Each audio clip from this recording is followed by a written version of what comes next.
Matt Colston. He's from EY Australia, and NZEA have been working with EY to gather some research on the number of events and attendees broken down by region, but also event categories. Matt's been working with Live Performance Australia for many, many years, and he's very excited to be moving into the New Zealand landscape as well. Ladies and gentlemen, can we welcome Matt Colston from EY Australia.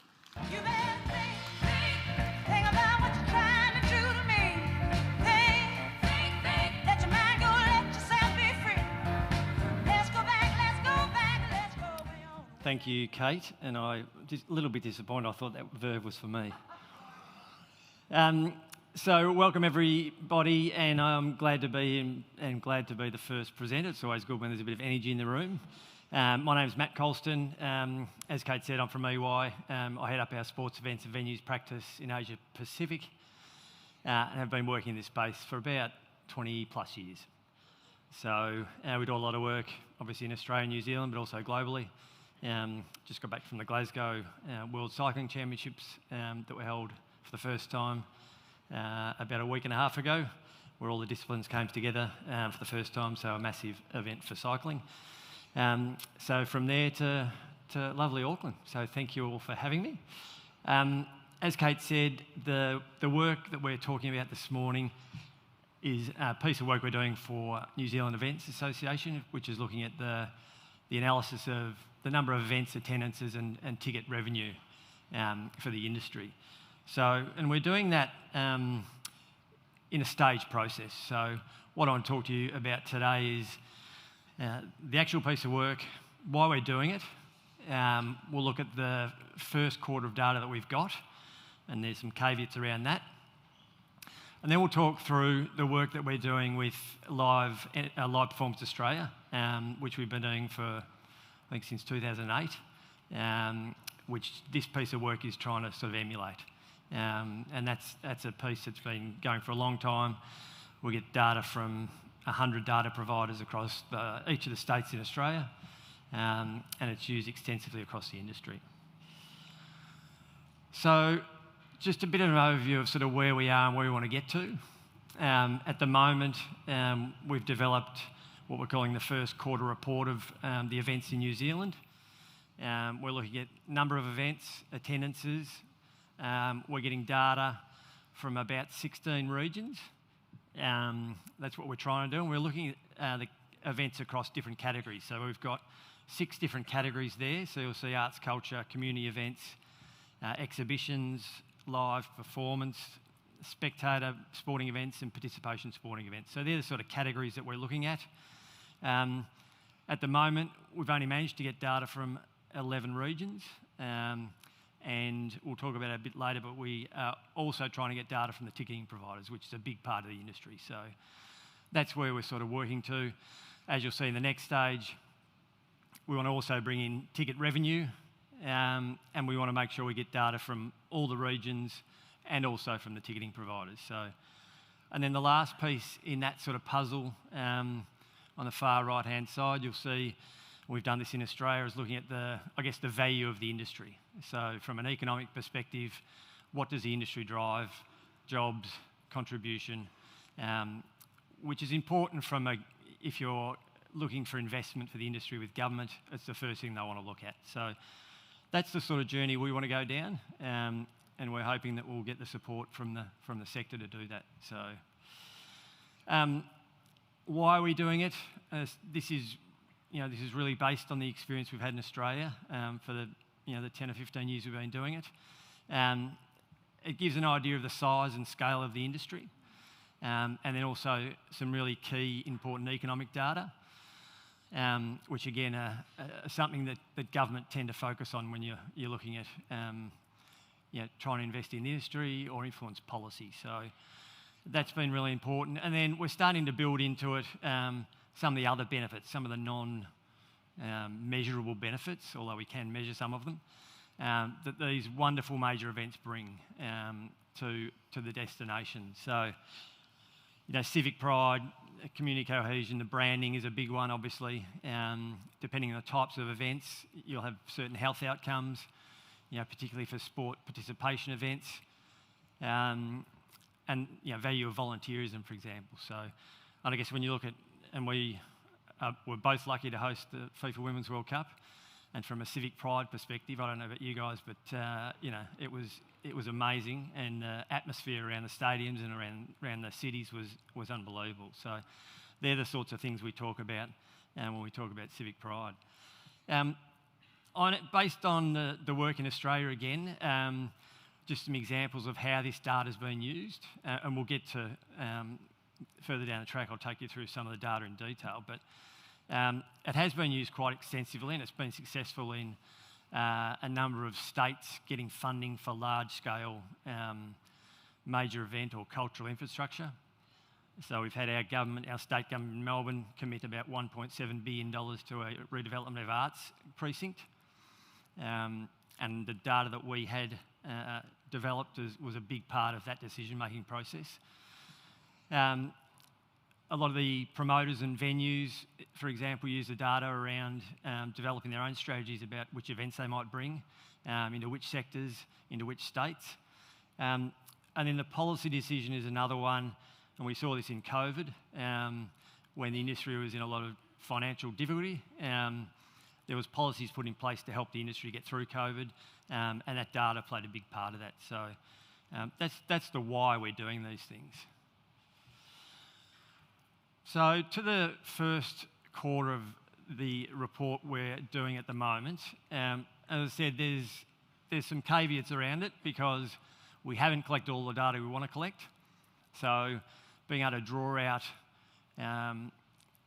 trends and things from the data is difficult when we don't have the whole data set. So at the moment, as I say, we're looking at the number of events and attendances across those 6 categories.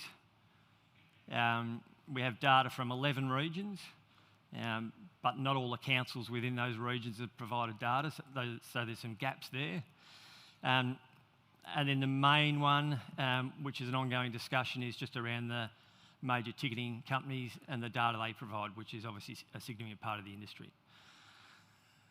So if we jump to sort of what we've been developing, you'll see across the regions, effectively 390 events, 2.1 million attendances, from data across 11 of the 16 regions.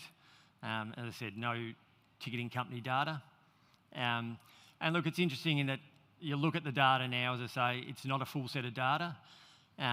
This is part of the journey. We want to get to, once we get the confidence of the industry and we get more and more data, it'll then start to tell a picture. So if you look at Auckland, for example, only 19 events, and we know that's not right. So a lot of the ticket company data, which a lot of the major events that are staged in Auckland, will eventually flow through into that. So,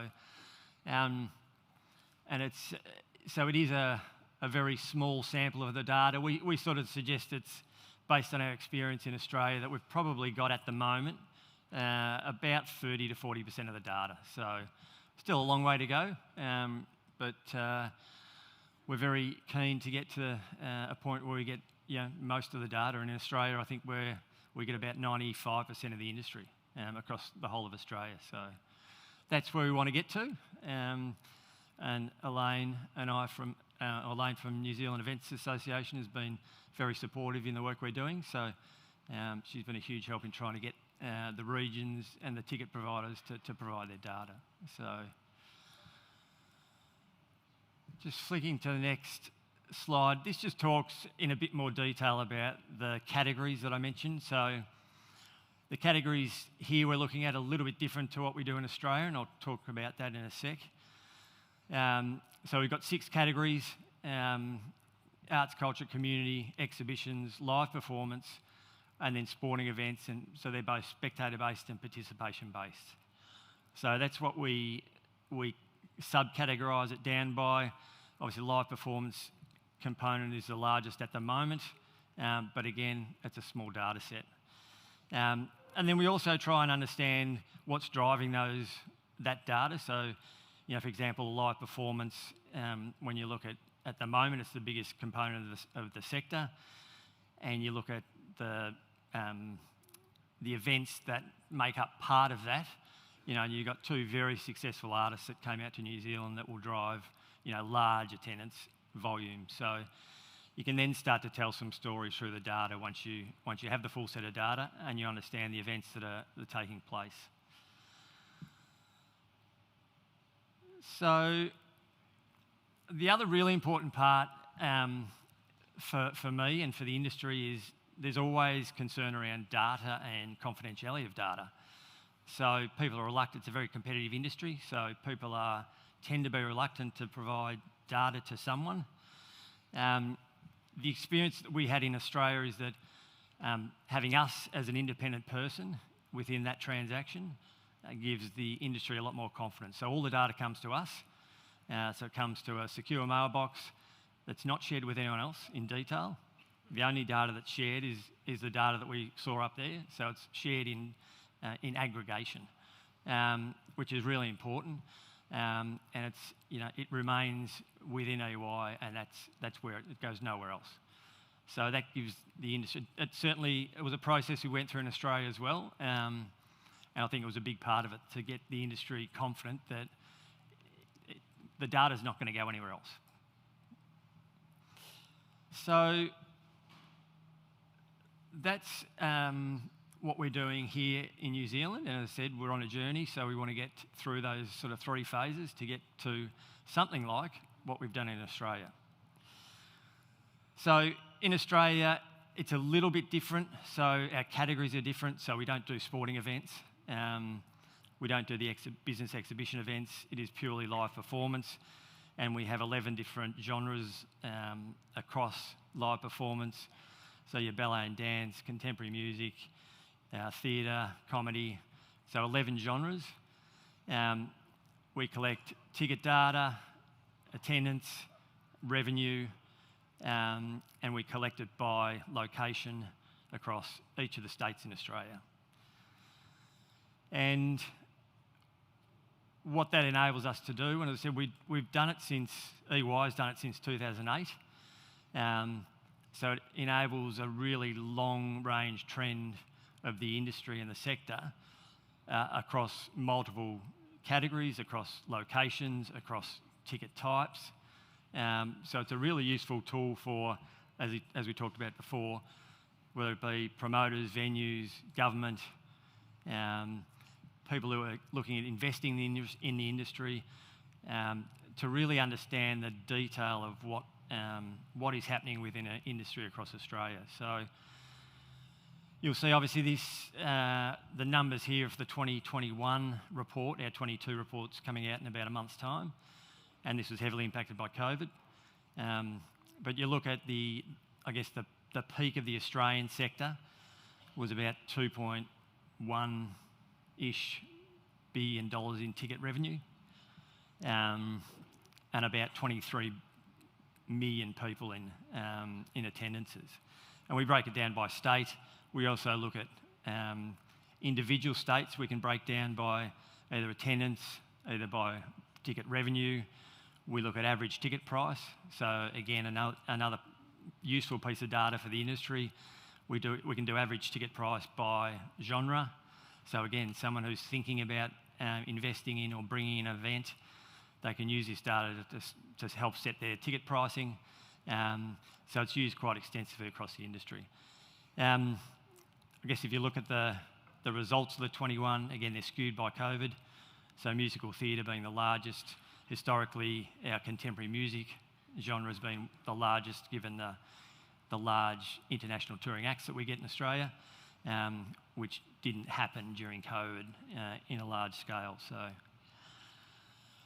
that's just some of the data that we do in the report. It's a publicly available report, so feel free to Google it and download it. It's about 125 pages. There's a lot of detail in there. The last piece, with a minute and something to go, the last sort of component of that work that we did in Australia, and something we want to do here, is then look at what is the economic contribution of the industry. So not just the ticket sales, but what else people do when they go to a venue or an event, what else they spend, where they come from, the additional spend in venue, the additional spend by promoters with sponsorship and those things. So in the report we've done, and again, this is public, It's a little bit old, but we're looking at updating it in the next couple of years. It picks up all those flow-on spends from each genre of an event, and that's talking about 2.5 gross output. And again, for government, if we're looking for funding or support for an industry, the first thing they focus on and ask is, oh, how big is your industry? How many people do you employ? So these types of assessments are really good as a base document to, I guess, get in front of government and talk and demonstrate the size and the importance of the industry. So that's our journey, both here in New Zealand, which we're hoping is going to continue, and the journey we've had in Australia over the last 15 or so years. And that's it from me, but if there's any questions, happy to take questions for a couple of minutes if we've got time. If not, I'm around later, so you can come and have a chat. Any questions from the crowd? Thank you, Matt. I know we've got the app. If there are any questions, you guys can pop them in that. And if you'll be lurking, will you be lurking at morning?